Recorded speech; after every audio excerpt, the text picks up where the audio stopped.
in relation to, we have thoughts that are just of the me that we think is me, but really all they are is thoughts that are comparing thoughts to each other, back and forth and speculating about things and making up all kinds of questions, right? And then you have a body that you feel the sensations of. I get a little confused about, because they're kind of, the thoughts are just nothing really, referencing to back and forth to nothing. And they have no real reality, right, of their own, other than just stories. But then the body, maybe I think that's more real or something. So I'm not really sure what my question is, but I get maybe a little confused about body versus thoughts. Well, take a thought right now. Take the thought. Take any thought. I am, very simple thought. I am a man. It's a thought. Or let me just use another, that New York City is a lovely city. It's a thought. So it's a neutral thought. Neutral thought. What is this thought made of? What is the substance of this thought? If you contemplate a thought, the only way you can come to a thought is via consciousness. You have to be conscious of that. There has to be consciousness of the thought, or awareness of the thought, in order to be able to meet it. Because in the absence of the awareness of the thought, there is New York City, or New York City is a beautiful city. That thought doesn't even exist, right? So, in order for a thought to manifest, consciousness is required. So, one could say, as a metaphor, that consciousness is dancing and takes on the form of this thought, takes on the form of the thought. I love New York City, or New York City is a great city. It's the substance of the thought. It can have two substances. Okay. One is consciousness that knows this thought. The other possibility is that it has a reality of its own, outside of consciousness. So, if it has a reality of its own outside of consciousness, what would know this reality? Something has to know this reality. Something has to know the reality of that object in order for that to be. Because what is the reality of anything if that reality is not known? It's La La Land reality. It's just dream reality. So something has to know this separate reality, the reality of that thought. That's independent, has independent reality. What could know the reality of any thought? Because we're talking about thoughts right now. There has to be consciousness. Because there's nothing that is knowing besides consciousness. I'm talking about in our experience. Now, there are all sorts of theories about, there are some purple people out on some planet somewhere there, whatever. I'm just talking about our experience, because this is the reality of this moment, is our experience. Let's say, not some sort of beliefs about how things are. It's our experience. So a thought can be known, can have two realities: reality of consciousness that knows it directly, or it can have an independent reality of its own. Something needs to know that independent reality. It has to be consciousness. And there aren't two consciousnesses. There are not two consciousnesses because there aren't two realities. I'm going the long way to coming back to your question about the thought. A thought is known via consciousness, and its substance is the consciousness that knows it. Now, a bodily sensation. How do you know a bodily sensation? The same way. You know a bodily sensation via consciousness. And so the substance of the bodily sensation is consciousness. If there was a separate reality to that bodily sensation, something we'd need to know that separate reality, and that would be consciousness. There aren't two realities. Yeah. So one could say that as a metaphor that you're dreaming, okay? You're dreaming that you are a big fat elephant. All right? That is thinking, that is dreaming. The elephant, you're dreaming that you're a big fat elephant that is dreaming about traveling to New York City or about finding his mate. So you're dreaming both the elephant and the elephant's thoughts. The elephant that in your dream, I'm using this metaphor, is your bodily sensation. And the thought of the thought of the elephant is your thought. Pardon? Yeah? I don't think I understand that. So I'm just trying to distinguish between a bodily sensation and a thought. And they're both your dream. You're dreaming both. They seem different, but it's the same consciousness. Right. There's just the elephant in your dream seems to be something different from the thoughts of the elephant. But if you contemplate your dream, both the elephant in your dream and the thoughts of the elephant are made out of your dream. It's not that the elephant weighs more than the elephant's thoughts. Their weight is both zero. The thoughts make it seem like it's different, but it's really the same thing. Yeah, right. They're both made out of consciousness. It's like, what's the difference between, 10 pounds of lead and 10 pounds of feathers? What's the difference in weight? When we were kids, you say, what weighs more, a pound of iron or a pound of feathers? They weigh the same. Having said that, yes, that's an important point to realize that there's only one reality, which is the reality of consciousness. Having said that, thoughts are more fleeting. A thought, can pass and another thought replaces it. Like a thought, oh, God, I'm just such a failure, everything I do just doesn't work out. And then next thing you're thinking is, I really don't like where I work. Yeah. That thought has shifted.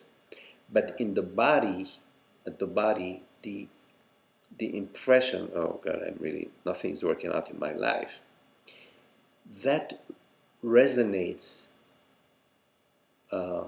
longer. It's like throwing a stone in the water. You throw a stone in the water, then you throw another one. The ripples of that first stone, the ploof of the stone is very quick. And then you throw the second stone, there is a second ploof, which is like a thought. But the the ripples of the water on top of the surface of the water stay for quite a while. You see, in a way, the body is like that. It seems to be and this is like a really crucial aspect of suffering, ignorance, is the identification at the body level, much more than at the thought level, because it has a longer stretch to it. That's A why I longer. can drop my thoughts and not worry about them, But- but still feel like a me. Yes, Yeah. you got it. That's it. Yeah. I Yeah, still still think feel- I'm a me, or I mean, subconsciously think I'm a me, even though my thoughts are gone. God is still Yes. it's at the body level. Ah, It's the body level. So I didn't know that. this is why the body work, the body awareness So work. it's denser vibration in a way, kind of. It just stays longer. Yes, but they're both the thought and the bodily sensation are arising in awareness. They're made out of awareness. It's just a thought goes shoo, like Yeah. cotton candy, while the the bodily sensation is like eating a pound of ice cream. It's more to it. It's good that you said this, because I think what's happening is I'm seeing more and more the thoughts as false. Yes. But then, later on I'm still feeling funny or whatever. It feels like it's more real, Yes. but it's really just the same thing, Yes. a little different Right. way. Don't focus so much on the thoughts are false or the bodily sensation is false. Just notice that the reality of everything you experience is not an experience. The reality of all experiences is not an experience. Meaning consciousness, which is a non-experience, is the reality of both mentations and sensations. And sensations are maintained in the body just because the body is like a, what is that thing you played with when you were kids? You made a little statue, the doll, that Play-Doh? Play-Doh. The body is like Play-Doh. When you put your thumbprint in the Play-Doh, the imprint stays longer. It's not a really good Play-Doh stays. Some other material where it's sort of Foam. memory, has a Memory foam. memory foam. It's a memory. It takes a little while to go back to regular. it. But you can help it. You can help it. Thoughts are relatively easy. You notice they're arising in space, and God, where is that thought? It's gone. Next thought comes in. But at the body level, you can help the memory foam aspect of that remembrance, the body remembrance at the cellular level, by noticing that the sensation is arising in space, in the space of presence, in the There's less space of gravity awareness. Huh? There's less gravity there holding it. Yes. Moment. Noticing that there is the space is there, and that this bodily sensation is relaxing in the space. So offer it to the space, release it to the space. Slightly lay slightly back, not forward, lay slightly back in your relaxation. So you're going in that direction, with the sensation. I'm talking about the meditation, the sensation. You turn your attention to where in your body, more or less, might not be a specific location in your body, or it may be a specific location in your body. So you go to that sensation. So it's a different approach.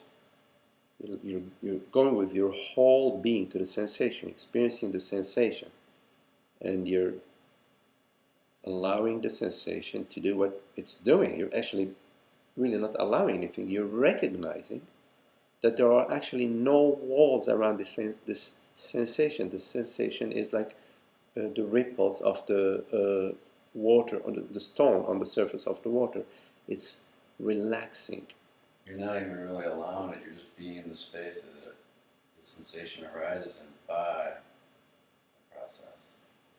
the process. So repeat that. But you said you weren't allowing it because that's me kind of doing something. Yes, It's yes. more the space is already there. Absolutely. Noticing that Yes. And the Yes. sensations in that space. Exactly. Without really doing anything. Exactly. It's just simply it's a noticing. Yeah. It's just a noticing. It's you turn your attention to and say, oh look, there is a squirrel out there. You turn attention, you see the squirrel. Right. You're not, doing anything. It's just noticing what's there, which is the infinite space. There are no borders to consciousness. The infinite space in which the sensation is arising, and in that recognition, the sensation, rather than being yours to worry about, to try to fix, to complain about, to God knows what the mind does with as a me, it's none of that. It's just a neutral bodily sensation. Because all sensations are neutral. Because there is no actual person, no actual owner to any perception, thought, or sensation. You don't own your thoughts. Because if you did, you would think whatever thought you wanted to think, and you don't think whatever thoughts are arising out of consciousness. There isn't a you, a separate you that controls the thoughts. Because if you did, you would only have happy thoughts. That would make sense to me. If I could control my thoughts, I would have happy thoughts across the board. If I could control my sensations, I would have happy sensations across the board. Thoughts and sensations come hand in hand. They're not two separate things.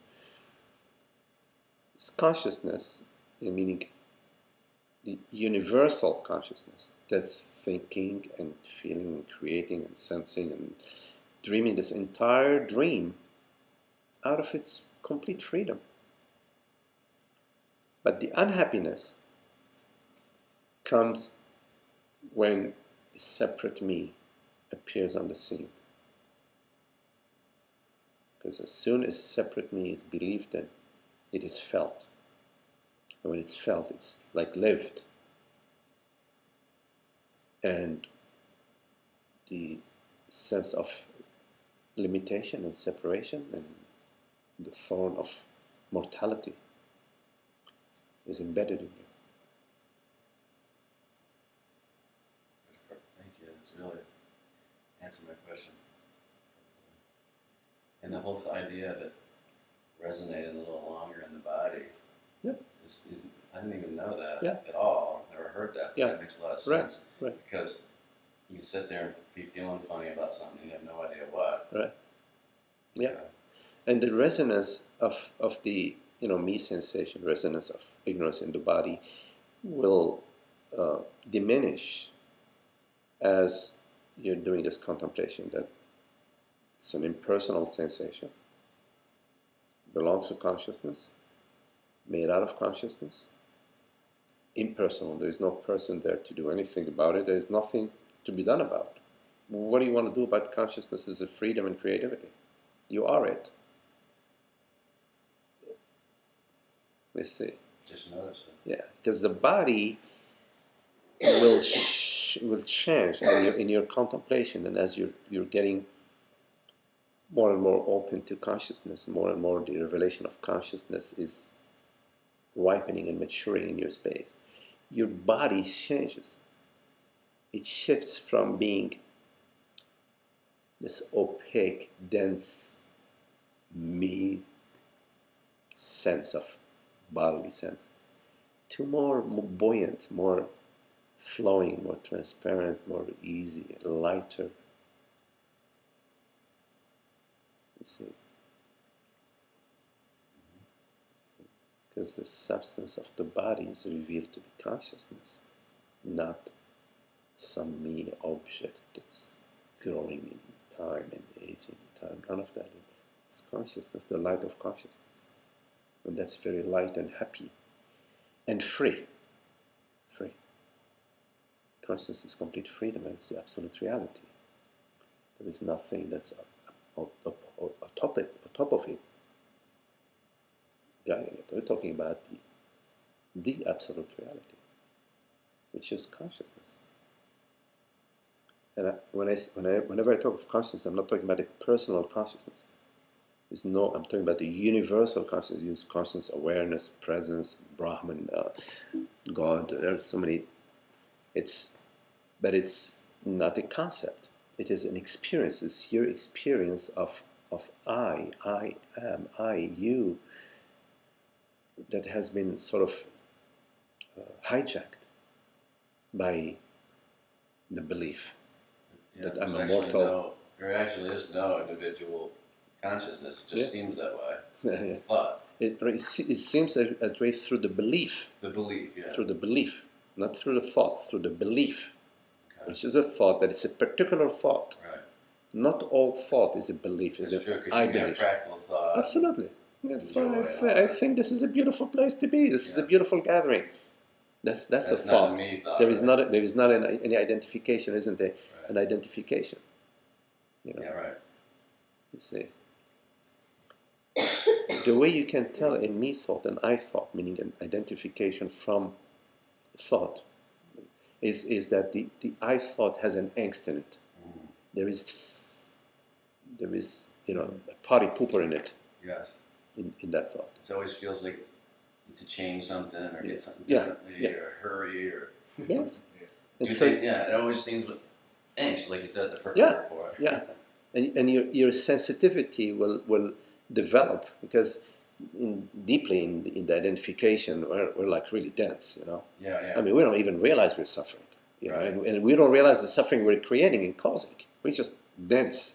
But as you're starting to explore, you know, the reality of consciousness and starts to reveal itself as being this borderless openness, this borderless presence, this love, this freedom, this joy, this happiness, effortless happiness, causeless happiness.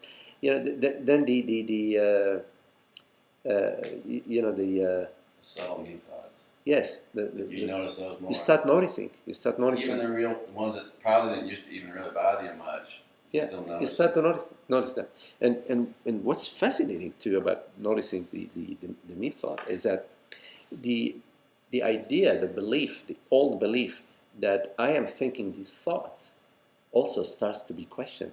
Wait a minute, what do you mean I'm thinking these thoughts? There isn't really an I that is thinking these thoughts. So then you realize, wait a minute, that very thought itself, the me thought, it's a universal thought. It's not your thought because there is no you. It's like a radar, a sonar. The sonar picks up a signal.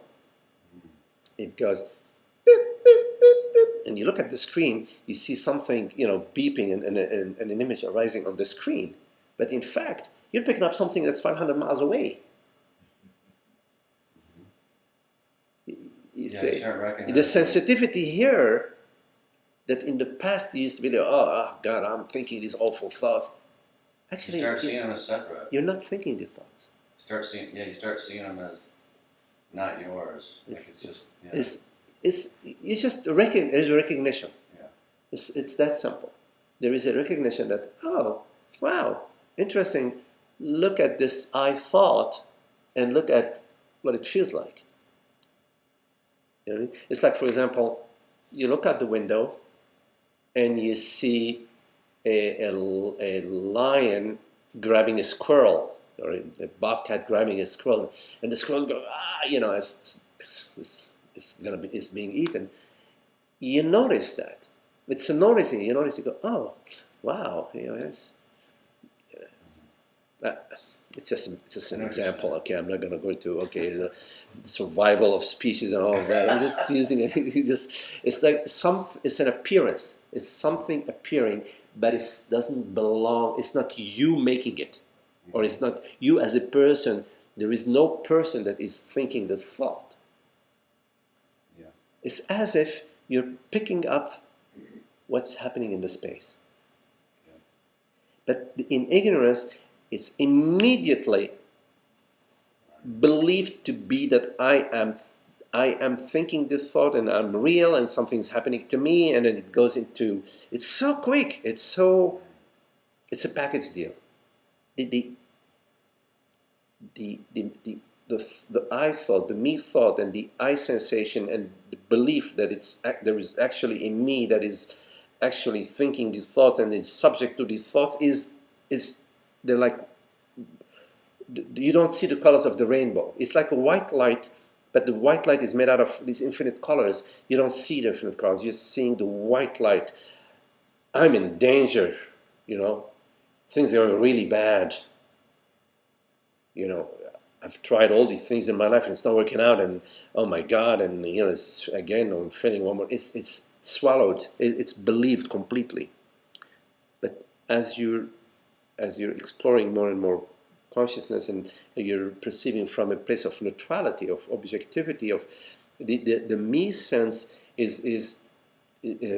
dissipates, and the experience is just the experience of consciousness. And consciousness is complete openness and freedom and unhappiness. And it's very sensitive of happiness. It's very sensitive to unhappiness. It does not like it. It doesn't tolerate unhappiness. It always wants the love, the freedom, the joy, the beauty. That's how consciousness is. It always loves that beauty. So in its sensitivity, in its nature, it doesn't go for the unhappiness. Doesn't go for it. Now you might ask, well, wait a minute. How come there is so much unhappiness in the world? Because, if the reality of everything is consciousness, how come there is so much unhappiness in the world? Right? Okay, right. So then there are two ways of looking at it. God doesn't like me. Consciousness, there is a dark side, good and evil, right? Good and evil. But if you look a little closer at unhappiness, you will find that unhappiness is sort of a movement towards happiness. Because unhappiness, there is an intolerance built in within unhappiness. It's as if sometimes we don't know the way and we keep going down the rabbit hole because we're looking for happiness but in the wrong direction. But the unhappiness's direction and pull is happiness is pulling it. It's a pointer. It's moving towards happiness. It's like assisting you. It's assisting consciousness. Yeah, how to be free. I want to be free of this unhappiness. Doesn't seem like it when you're stuck in it. But yeah. Right. It doesn't. But right. I know what you're saying. It's a contemplation. It's really actually helping you on some level. Right. It's important to come to that understanding, because to tell somebody, oh well, unhappiness is helping you, they're going to tell you, no, you can have it, right? Right. But you have to come to that understanding. It's when you come to that understanding that there is a shift. But until you come to that understanding, God doesn't love you. Yeah, it's like a 50-50 point. Like until you get there, you don't think that. Oh, when you get there, maybe you start to see what it is. Yes. It's like you desire something. You desire. When you're desiring something, you're moving towards an object that you think is going to fulfill your desire. But in fact, you're moving towards the end of desire, because when you reach that object, there's an end of desire. Yet that desire ends. Of course, another desire will arise, but hopefully in time, you understand enough this process that you don't need to travel towards any object to come to desirelessness. You just realize the desire that what you truly are, that consciousness is desire free. It's not. It loves celebration. It loves rejoicing. But it's not haunted by desires in the sense of lack. But desires are just a movement towards desirelessness. It's an important thing to contemplate, because as long as you don't understand that, you still believe that the cause of your temporary happiness is the object. The object is just a temporary anesthetic. It anesthetizes your desire. It reveals the desirelessness, which you need to realize. I am finally at the desireless state. But why do you need to travel so far to come to the desireless state? Because you are the wholeness of being that's desireless free. But in order to understand that, in order to experience that, you need to realize that you are not a mortal body-mind. Because as long as you're identified as a mortal body-mind, you are in the world of form, and you are seeking happiness in forms, in the impermanent realm.